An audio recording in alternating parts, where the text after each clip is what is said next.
I never thought I'd see my mother's last gift sink to the bottom of a pool while my sister-in-law Amanda's laughter echoed across the patio. But here we were, at another perfect Matthews family barbecue, where I watched the last piece of my mother disappear beneath the chlorinated water. The ring wasn't particularly valuable in monetary terms, a simple silver band with a small opal that caught the light in ways that reminded me of Mom's eyes. But it was the last thing she pressed into my palm before cancer took her 3 years ago. "Keep it safe, Kate," she'd whispered. "It'll protect you when you need it most." At the time, I thought it was just the morphine talking. Now, watching Amanda's perfectly manicured hand cover her mouth in mock surprise, I wondered if Mom had somehow known I'd need strength to deal with the Matthews family. "Oh no," Amanda gasped, her designer sundress shifting as she took an exaggerated step back from the pool. "It just slipped right out of my hand." "But honestly, Kate, you shouldn't bring such delicate items to a pool party anyway." My husband Jack stepped forward, his face reddening. "Amanda, that was Mom's ring." "Oh please," she cut him off, waving her hand dismissively. "The diamonds on her wedding ring, the real family heirloom, as she loved to remind me, caught the sunlight. It was just costume jewelry. I'm sure we can find another one at Target." I remained eerily calm, watching ripples disturb the pool's surface where my mother's ring had disappeared. 5 years of dealing with Amanda's accidents had taught me patience. 5 years of watching her orchestrate little humiliations while maintaining her image as the perfect Matthews wife had taught me to wait. "It's fine, Jack," I said quietly, reaching for my bag. "Amanda's right, it's just jewelry." The tension around the pool was palpable. Other family members shifted uncomfortably in their lounge chairs, pretending to be absorbed in their phones or drinks. They'd all witnessed Amanda's subtle campaign against me since I married Jack, the backhanded compliments, the misplaced wedding invitations, the convenient forgetting of my food allergies at family dinners. But this was different. This was my mother's ring. "See," Amanda's voice dripped with false sweetness. "Kate understands. Now, who wants more sangria? I made it with fresh organic fruit from that adorable little farmer's market." Actually, I pulled out my laptop from my bag. Before more drinks, I thought we could all watch something interesting. The USB drive felt warm in my palm. Amazing how something so small could hold such explosive truth. Amanda froze, her perfectly highlighted hair catching the breeze. For a split second, I saw fear flash across her face before her practiced smile returned. "Oh honey, nobody wants to watch videos at a pool party. Besides, the sun's too bright for screens." "Don't worry," I smiled, connecting the USB drive. "This won't take long. Just some old footage I found recently, from Las Vegas about 10 years ago." The sangria pitcher slipped slightly in Amanda's grip. What are you talking about?" 10 years ago, before she married Jack's brother David, before she crafted her image as the perfect suburban wife and PTA president, Amanda had a different life. A life she'd buried so deep she probably thought no one would ever find it. "Kate," David stepped forward, frowning. "What's going on?" "Just sharing some family history," I said calmly, turning my laptop screen toward the gathering. "Amanda's always talking about authenticity and being real, aren't you, Amanda? About how some people," her eyes always found me when she said this at family gatherings, "just don't fit the Matthews family image." The color drained from Amanda's face as she recognized the freeze frame on my screen. Her younger self, in a very different setting than this pristine backyard. "This isn't," she started, but her voice failed. "Not what?" I asked softly. "Not the Amanda Matthews everyone knows. Not the woman who posts Instagram perfect family photos and judges everyone else's life choices. You're right. This is Vegas Amanda, the one with a different name, different friends, and very different values." "Turn it off," she whispered, but it was too late.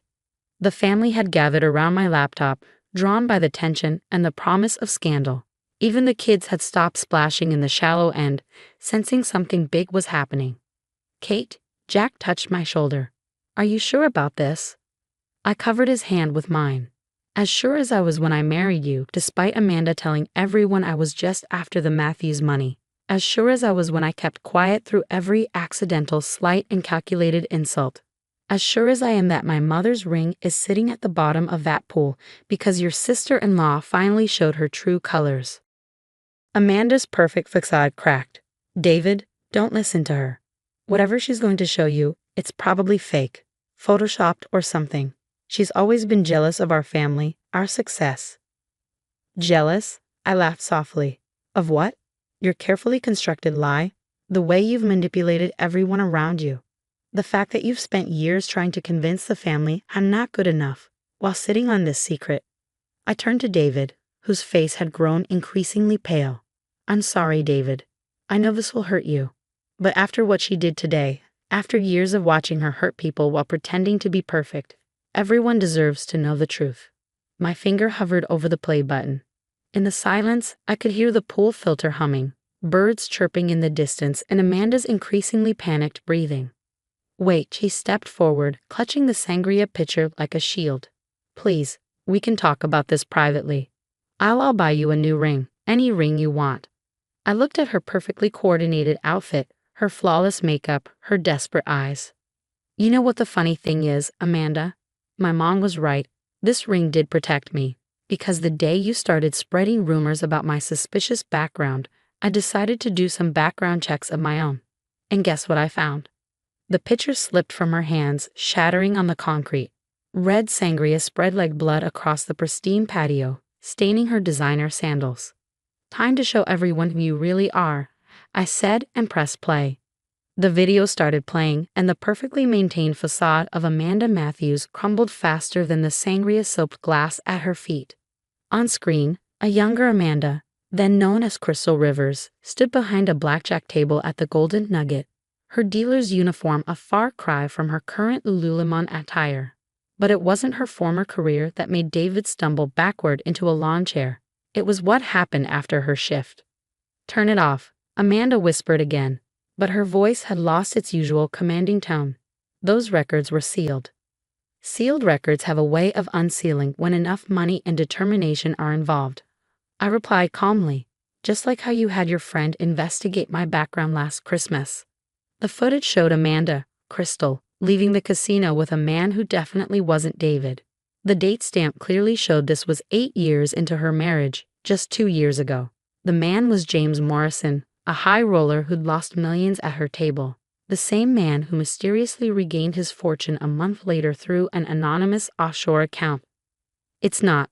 I can explain. Amanda's perfectly manicured nails dug into her palms. David, baby, this isn't what it looks like. Really? I paused the video. Because it looks like you helped orchestrate one of the largest casino scams in Vegas history. Funny how Mr. Morrison's luck changed after those private meetings with you. David's face had turned ashen. You told me you were visiting your sick aunt in Phoenix that week. The sick aunt who doesn't exist, I added, pulling out a folder. Just like the charity foundation where all those fundraiser donations went. Amazing how many people trusted the perfect Mrs. Matthews with their money. The pool area had become so quiet you could hear the ice melting in the abandoned cocktail glasses. Jack's parents, who had always taken Amanda's side in family disputes, sat frozen on their patio chairs. Their precious daughter-in-law, their example of perfect Matthews wife material, was unraveling before their eyes. I did it for us, Amanda suddenly burst out, turning to David. For our family. Do you know how expensive it is to maintain this lifestyle? The country club memberships, the private schools for the kids, the charity galas, the weekly spa treatments, the secret apartment in the city, the payments to keep your old Vegas contacts quiet? I finished for her. Yes, I imagine that adds up. David stood up slowly, his face a mask of betrayal. What payments? What apartment? I pulled up another document on my laptop. Would you like to see the lease agreement? It's under her old name, Crystal Rivers. Very cozy place. Great view of the city. Perfect for private meetings. Amanda lunged for the laptop, but Jack stepped between us. For the first time in our marriage, I saw him look at his sister-in-law with something other than blind familial loyalty. Kate, Jack's mother, finally found her voice. This is family business. Perhaps we should discuss this privately. I thought about all the times she'd sat silently while Amanda undermined me at family gatherings. All the times she praised Amanda's traditional values while questioning my commitment to family.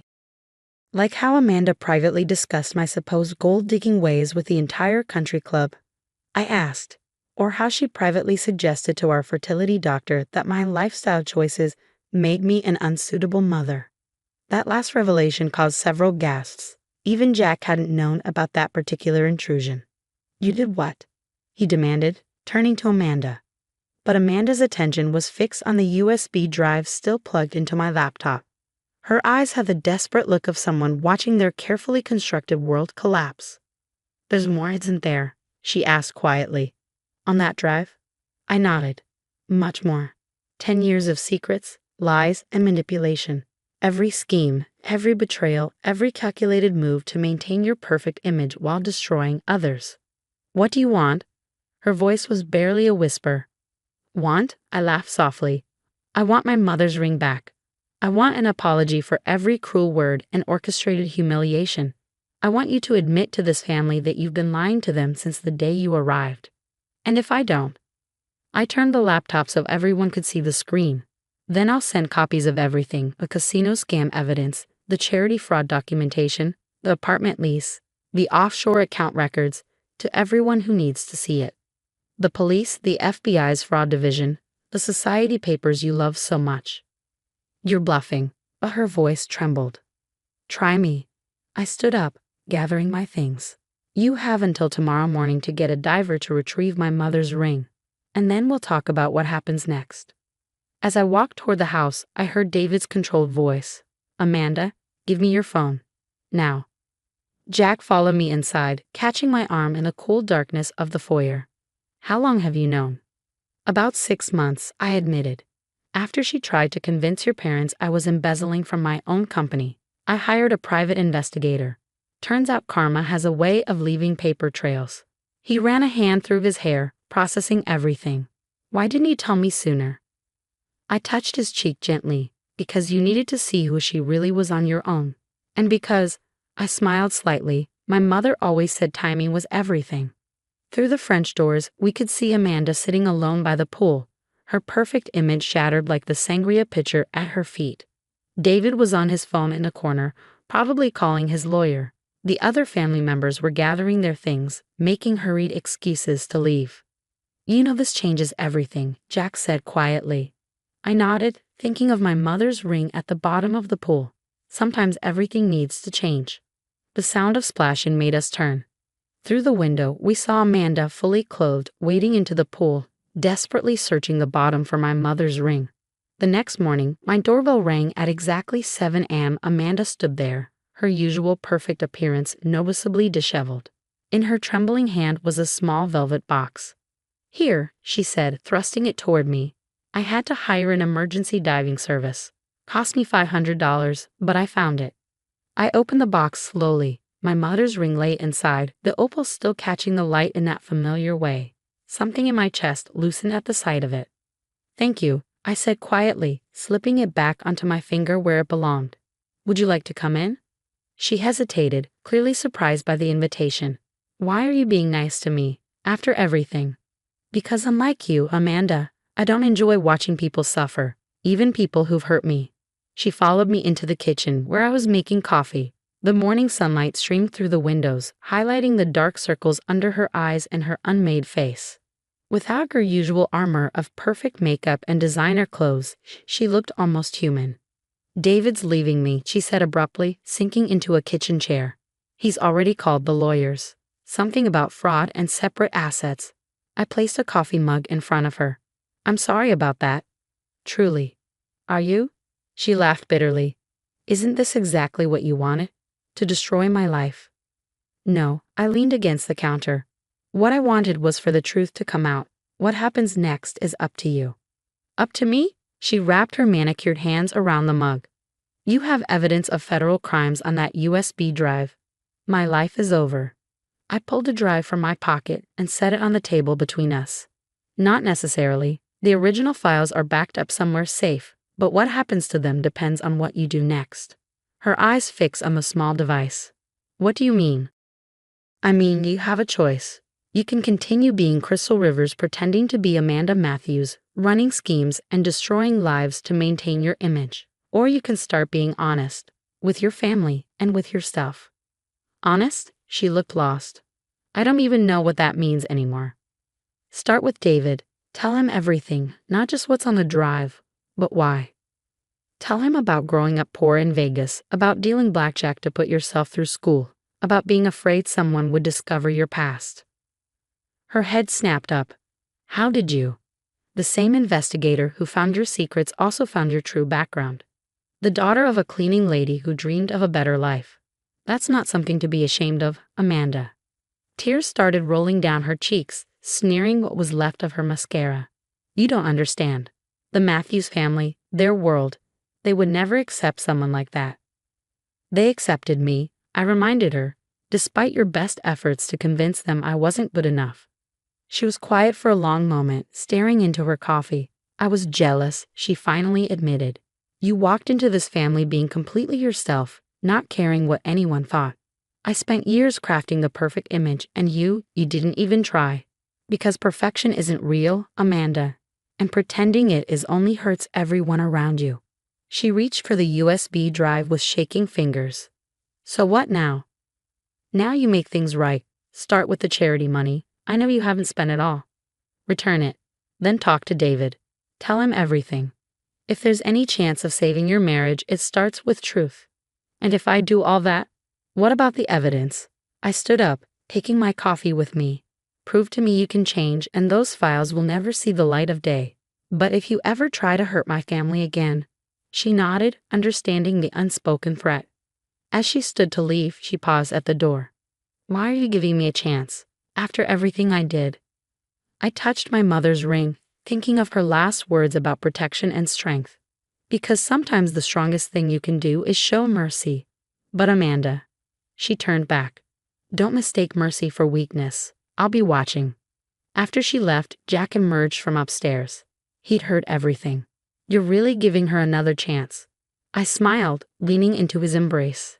Everyone deserves one chance to change. Besides, I held up my hand, watching the opal catch the morning light. Mom's ring is back where it belongs. And so am I. 3 months later, at Christmas dinner, Amanda stood up to make an announcement. She looked different, less perfect, more real. She told the family everything, her voice shaking but determined. David held her hand through it all. They were in counseling, working through their issues. The charity money had been returned with interest. The apartment was sold. As she spoke, I touched my mother's ring and smiled. Sometimes protection comes in unexpected ways. Sometimes the truth, however painful, sets everyone free. And sometimes, at the bottom of a pool, we find not just a ring, but redemption.